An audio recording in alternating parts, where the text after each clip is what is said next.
ورحمة الله وبركاته. أقف معكم في هذه الدقائق المعدودة مع قصة حبيب ريان. هذه القصة التي يرويها صاحبها لي بنفسه. يقول صاحبنا فيها، يقول بدأت قصة حب وغرام بيني وبين ريان عن طريق الفيسبوك. بدأت القضية دردشة، أعطيه كلمات غرام ورد عليه بكلمات غرام. يقول ثم تطور الأمر إلى أكثر من ذلك، فأصبح بيني وبينه اتصالات. يقول صاحبنا، والله يا أخوان هو الذي يقول هذا، يقول صاحبنا يوميا بيني وبين ريان ما بين 40 إلى 20 اتصال يوميا، ما تمر ساعة أو نصف ساعة إلا واتصال بيني وبين ريان. أصبح هو همي، أصبح هو همي، أشيل همه، كيف أفعل معه، كيف أتكلم معه، أشيل همه. يقول حتى أني أصبحت فاشل في الدراسة. أخرجت لي تلك الجامعة التي أدرس فيها وكنت متميزا فيها، أخرجت لي في تلك السنة أني راسب في جميع المواد ومفصول من تلك الجامعة. ذهبت إلى والدي وقلت يا والد أريد أن تذهب المكان الفلاني فيه كلية أريد أن أسجل فيها. يظن والدي أنه أريد الكلية وأنا ما أريد الكلية. ذهب والدي وسجلني في تلك الكلية، وأول يوم أداوم في ذلك المكان في تلك الكلية اتصلت مباشرة على ريان وقلت يا ريان أنا في المكان الفلاني. قال أنت في المكان الفلاني؟ قلت نعم. قال لابد أشوفك، لابد أقابلك، لابد أقابلك. قلت أبد يا ريان، أنا ما جيت هنا إلا عشان أقابلك وأشوفك، أنا ما جيت هنا إلا عشان تكتحل عيني برؤيتك ريان، تعال قابلني. وين أقابلك؟ قال أقابلك في المكان الفلاني في الساعة الفلانية. يقول وجيت إلى ذاك المكان وانتظرت ريان، ما هي إلا دقائق وجاء ريان. قمت رحبت بريان وسلمت عليه وجلست بجواري. ساعة لا تسألني عنها، يقول في ذاك الوقت ساعة فرح وسعادة ما يعلم بها أحد أبدا. ريان حبيب القلب معي. يقول سألني ريان وأنا في هذه الغمرة، غمرة الحب وسكرات الحب وغمرة الهوى والعشق والغرام. يا شباب اسمعوا، سكرات الغرام والعشق يا شباب. ريان جالس بجواري سألني مال علي وقال لي يا فلان قديش تحبني؟ مال علي ريان وقال يا فلان قديش تحبني؟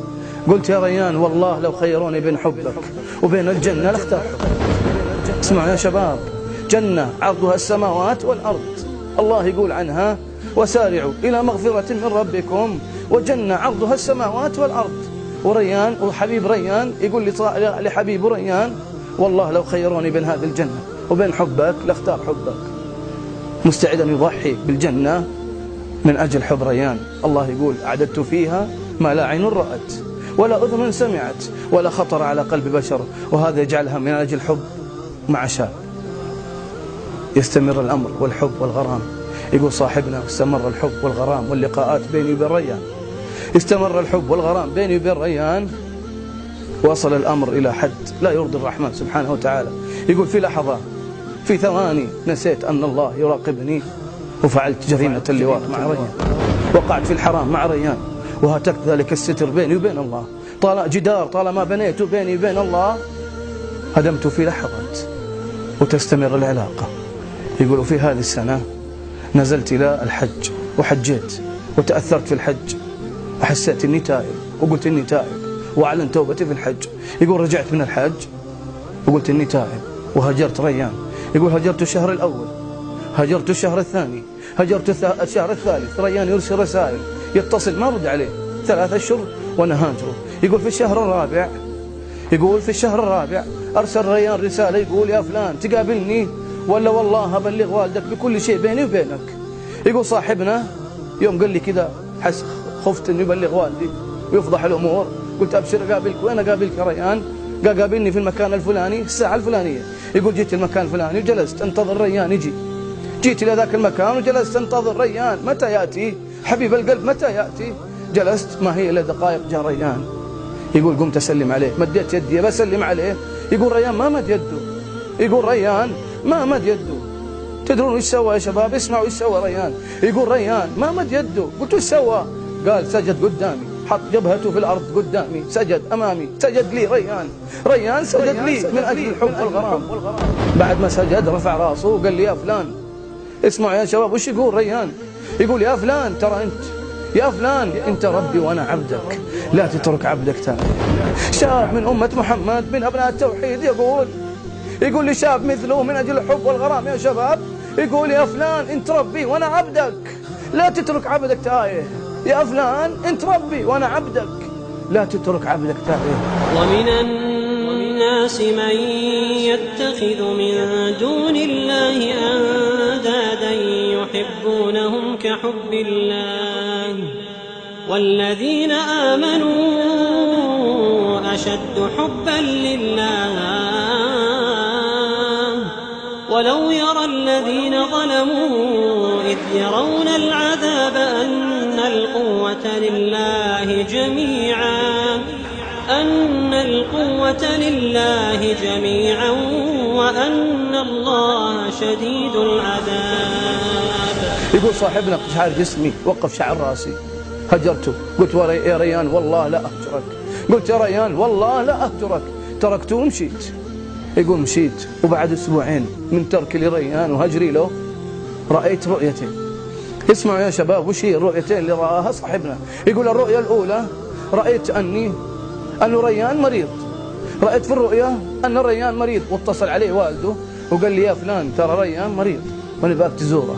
يقول جيت أزوره، دخلت عليه وإذا هو في غرفة العناية المركزة قد عافت فيه الليات من كل ناحية. دخلت عليه وسلمت عليه، قلت يا ريان إن طيب؟ قال يا فلان والله إني أحبك. قلت يا ريان إن طيب؟ قال يا فلان والله إني أحبك.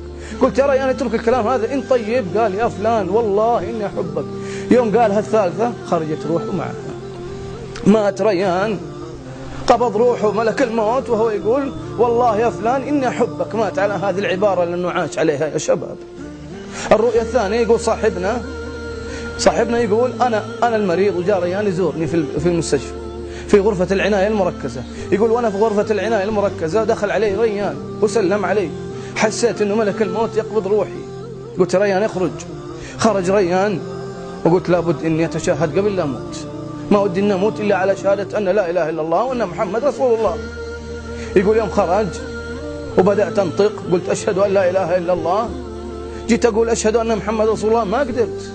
يقول حاولت الأولى ما قدرت، قلت أشهد أن لا إله إلا الله ما قدرت أكمل.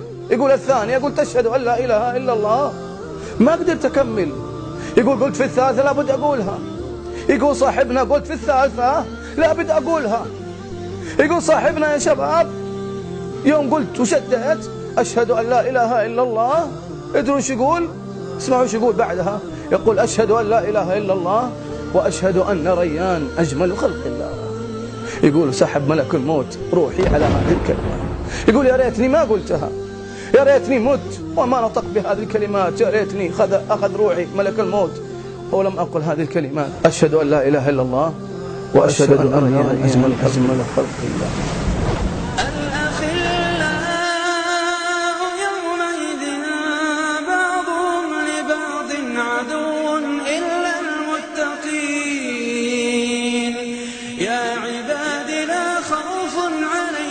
اليوم ولا أنتم تحزنون